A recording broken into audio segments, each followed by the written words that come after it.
Inclusive, pessoal, quero relatar que Periquito Decor, uma ascendência muito grande, a última Copa Brasil Soco, tivemos um número aí muito bom de periquitos de cor. E lembrando, pessoal, próxima semana deve sair aí a data oficial aí, ó, para o Emerson e para o Hudson da Copa Brasil Soco. Esse ano vai ser no começo do ano, hein?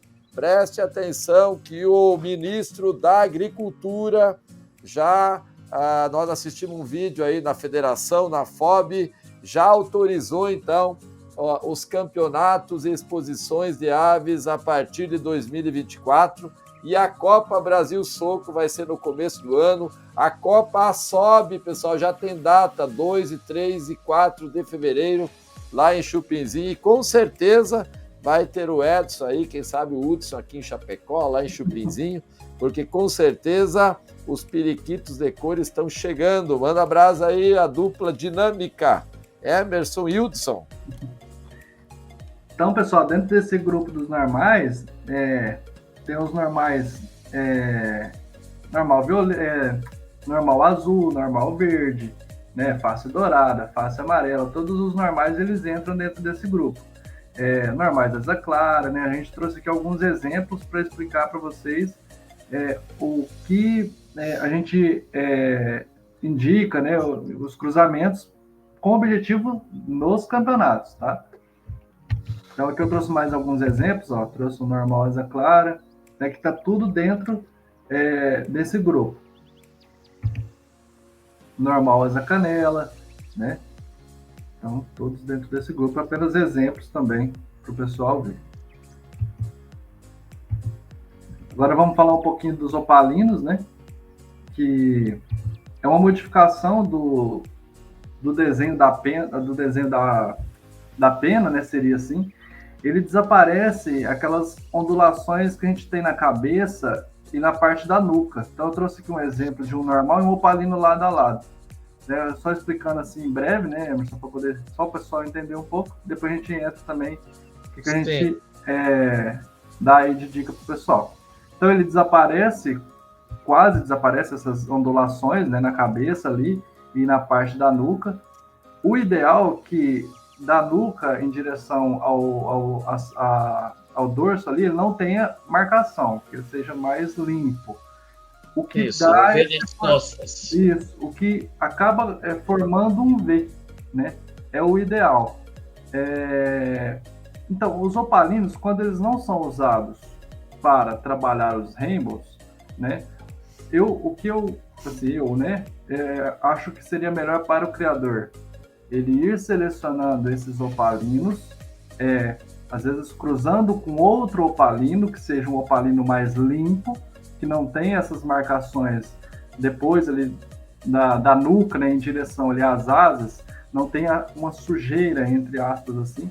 Como aqui do lado, eu coloquei um exemplo também dessas duas aves. Se vocês olharem ali, bem onde forma esse V, no centro dele, tem essas sujeiras, que a gente vê essas marcações. Isso não é o ideal, tá?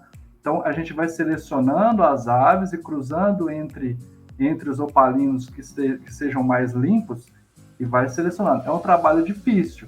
Um opalino limpo, né, Emerson? Sem essas marcações assim, é muito difícil. Mas é isso que é gostoso da criação, né? A gente chegar nesse objetivo. Aqui eu trouxe... O tema todo é que o pessoal começou a cruzar com periquitos ingleses e foi carregando, né, a melanina no V das costas. Uhum. Esse periquito aí que está fotografado em 3 posições, né? Esse aí tem o V das costas bem limpo.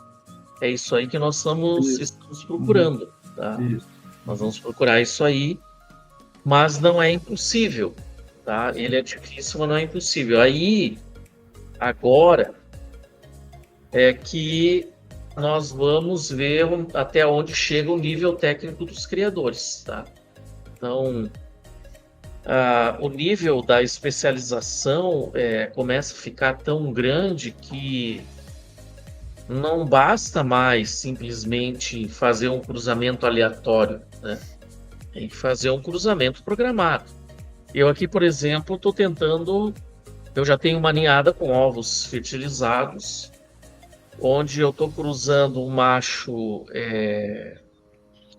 opalino asa clara malva com fator violeta, com uma fêmea opalina asa canela violeta. Por que eu estou fazendo esse cruzamento? Estou cruzando um asa clara com asa canela. Por quê? Talvez esse não seria um cruzamento ideal, né? Então, mas o que eu estou procurando aí é o efeito do ametista. Então, produzir um asa clara que seja também canela, com duplo fator violeta e pelo menos um fator escuro. Então, eu quero chegar a esse efeito ametista, que é o periquito rosado.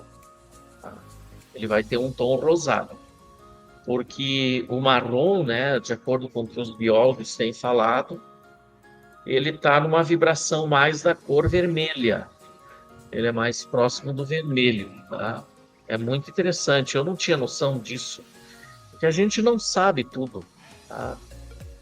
Então, fazer alguns cruzamentos aleatórios, procurando um efeito, e isso é trabalho de criador também.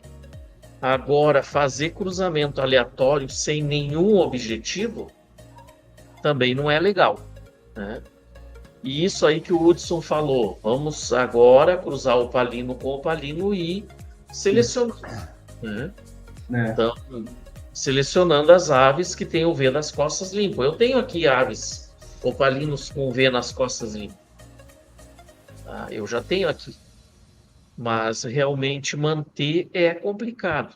Sim. Essas duas aves ali que estão mais para a linha do Rainbow, né? Esses Golden Faces, asa clara, um ali é full body, né? Claramente. Sim. Acho que talvez os dois, né? Os dois, Os dois são full body, né? Um mais escuro, outro mais claro. Sim. São aves assim que eu diria, depois que vão mudar a pena, é que vão fixar alguma coisa. Sim. Certamente esse manto das costas aí vai ficar mais carregado de cor. Sim. É uma tendência, não quer dizer que todas as aves fiquem assim. Então, outro detalhe importante, para eu poder avaliar um periquito, ele tem que já ter trocado, feito pelo menos a primeira muda. Antes disso, não adianta dizer, mas esse é um periquito bom, é um periquito ruim, ele tem cor boa ou não tem cor boa. Não. Depois que fizer a primeira muda, eu vou poder dizer se ele é bom ou não. Às vezes até assim, Emerson, quando a gente está às vezes acostumado, a gente olha ele filhote ali e você olha, esse daqui eu vou ficar de olho, ele pode, né, se transformar em algo que eu tô almejando. Esse daqui você às vezes já olha ele filhote e você fala, não gostei tanto, mas eu vou ficar de olho, porque vai mudar muito, mas você vai tendo esse olho assim já desde o começo, mas o final mesmo, a avaliação é só após a muda mesmo. Pode seguir, Hudson. Aqui, Emerson, usando esses dois novamente como exemplo, o opalino, quando ele tem a marcação mais cheia, assim, carregada, melhor né? Porque, olha, esse outro aqui tá bem, vamos supor, ele tá bem mais claro. Vamos supor que é uma ave adulta. Se ele tiver as ondulações ali da asa mais carregadas, pro opalino é melhor, né? Igual aquele outro exemplo. Que ele não tenha falha, tá? Que ele não tenha... o que é esse ali? É uma fêmea fulvo. Uma fêmea fulvo, né? Eu não consigo ver a cor dos olhos. Então, essa fêmea fulvo, ela tá com uma boa marcação de opalino, tá? Porque nós também não podemos perder a marcação no meio de asa, né? Não deve ter digamos assim, sumir as ondulações. Isso. Tem que estar tudo direitinho, o V das costas limpo, mas o meio de asa que não seja limpo. Porque Sim. normalmente quando limpa o V das costas, limpa também o meio de asa. Isso não pode acontecer no opalino. E vou repetir também. O opalino precisa jogar a cor do corpo no meio das marcações. Essa é a característica do opalino. Diferente do normal, que segue a cor, digamos assim, da coroa da ave, da fronte da ave. No caso do opalino, não. Ele joga a cor do corpo entre as marcações, tá? Então, isso não será penalizado. E aí a gente pode ver claramente nos rainbows, né? Isso que eu estou falando, de jogar a cor do corpo no meio das asas, né? E aquilo que eu tinha falado inicialmente, né, que tudo nos une, eu falava esses dias com o Paulo de Boa Vista do Buricá, que é uma cidade um pouco mais distante daqui, né, mais fronteira com a Argentina, né, outra região. E ele falava, minha filha aí nem lembro que idade ela tem, 5 anos, 4 anos, ficou encantada com os rainbows. Então, isso é muito interessante. A criança, uma criancinha, assim, ela compartilha com a gente os mesmos gostos, tá? Então, isso é muito interessante. E aqui nós podemos ver, nesse primeiro rainbow aqui, que está de costas, um V das costas mais limpo. Mas essa ave malva que está no meio aí, também tem um indicativo interessante, porque mostra que ela tem um fator violeta mais intenso. Tá? Sim. Por foto é difícil de dizer se isso é um violeta duplo fator ou não, que seria o ideal, né, no rainbow, que ele tivesse um fator violeta em dupla dose, né? Mas são todos considerados rainbows, né? Mesmo as aves celestes, aves cinzas, né? Até uma coisa interessante, eu já testei aqui, porque se fala que seria interessante usar aves cinzas para melhorar a cor em geral das outras mutações, né, com fator escuro e coisa assim. A minha conclusão foi a seguinte, que não funciona, tá? Na realidade, uma cor mais sólida no corpo da ave tem muito mais a ver com comprimento e largura de pena do que outra coisa. O cinza não curou a infiltração. Eu esperava que, até que isso vem dos criadores antigos, vamos usar aves cinzas para melhorar a cor em geral. Não teve esse efeito. Tá? Não. Na realidade, usar aves cinzas é interessante nos hinos, principalmente nos albinos, para você evitar a infiltração de cor. Tá? Então, usar aves cinzas em albinos é aconselhável, veja bem. Então, mas para curar a infiltração de outras cores, não funcionou, tá? Não resolveu usar ave cinza para isso. Isso é muito interessante. Isso nos periquitos de cor, né? Então, um outro detalhe bem importante para os criadores, tá? Quer curar a infiltração de hino, usa ave cinza.